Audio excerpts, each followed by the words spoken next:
Isn't it crazy how I just paid $35 for gas? And my tank was half full. I can't even comprehend it right now. But I also can't comprehend that the minimum wage has remained at $7.25 the hour since 2009. I was 2 years old, marking the longest stretch that the country has gone without an adjustment since the wage floor was established in 1938.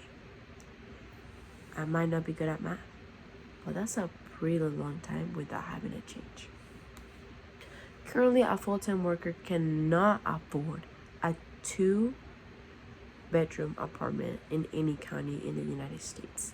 That, by the way, it's modest, forcing many to struggle to cover basic monthly expenses, such as rent, car payments, grocery, and utilities, because you have to pick one of the four.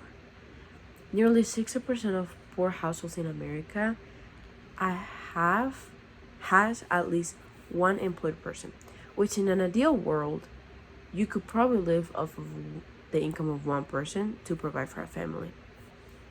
And this proves that for millions of people, a job is no longer a way to escape from poverty. This information, I am getting it from the Congressional Budget Office, the Economic Policy Institute, the Center for American Progress, and the National Employment Lab Project.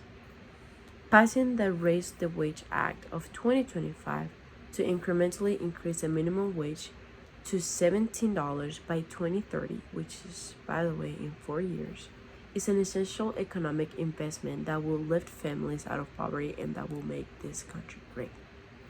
To reduce systematic racial and gender wage gaps and stimulate the economy through increased consumer spending and worker productivity. I'm gonna tell you right now how a living wage improves the standard of living for the working poor, addresses deep-seated pay inequities for women and minorities, and also creates a business efficiencies that strengthen the national economy. Right now, raising the minimum wage to $15 the hour or $17 will significantly boost the real income of low-wage families and provides a financial stability for everybody. A $15 wage floor, starting at $15. This could provide some of the lowest wage workers with an average annual boost of $6,000. The CBO confirms that while some income does fail due to job losses, the policy will generally cause the numbers of people in poverty to fall by increasing the income of low-wage workers who have jobs currently.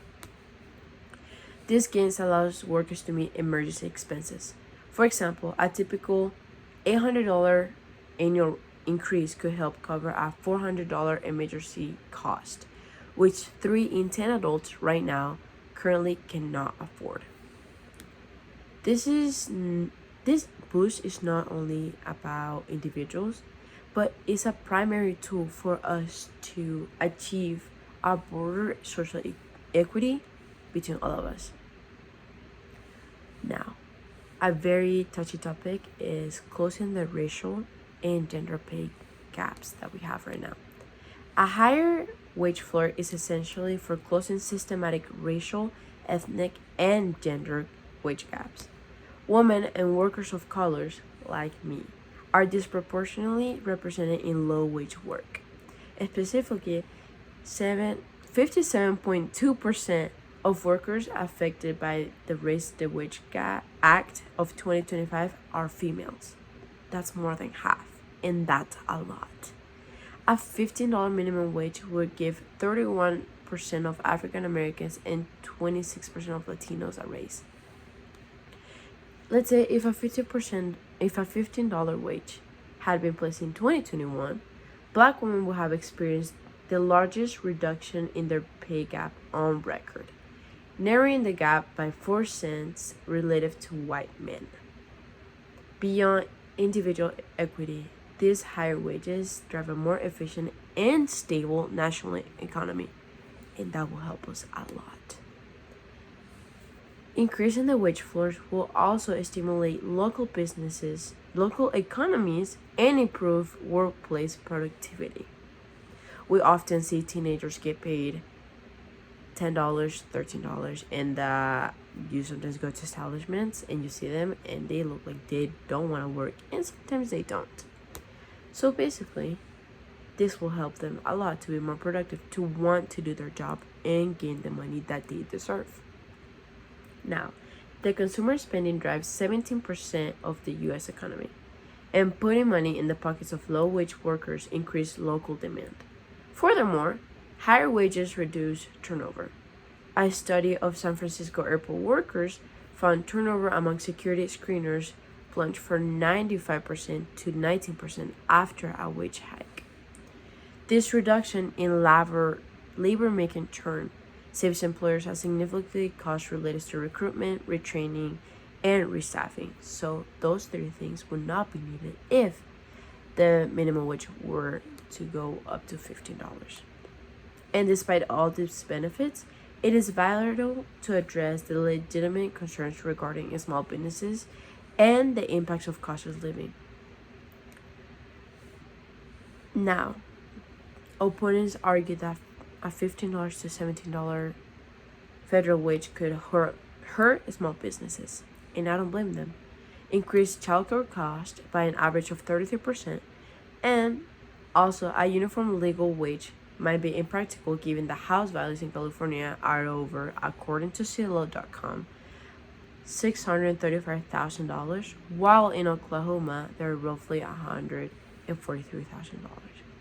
which just expanded as $15 to $17 pay. It's not enough for Californians, but it is enough for Oklahoma, which we set the bar higher, but that's not what we quite need yet. Well, the CBO also acknowledges some potential for job loss because the more you pay, the less you need, because that's just how it works. A meta-analysis of 37 published studies found no evidence that the minimum wage has a significant negative effect on the U.S. employment. Additionally, the benefit cliffs created by interactions with means-tested programs like SNAP, can be managed by adjusting income eligibility thresholds to ensure that families do not lose more in benefits than they gain in wages. Now, raising the federal minimum wage is a proven method to improve living standards for millions of Americans. Narrowing the racial and gender wealth gap and providing an economic stimulus by reducing turnover and increasing local spending. Implementing a wage floor of $17 is necessary because it's an investment in the middle class and a vital step that we can take towards a more equitable and sustainable economy than the one that we have right now. Congress has to pass the Raise the Wage Act of 2025 to provide an additional $70 billion in annual wages for 22 million workers to ensure that a full-time job can provide a dignified living wage. Thank you.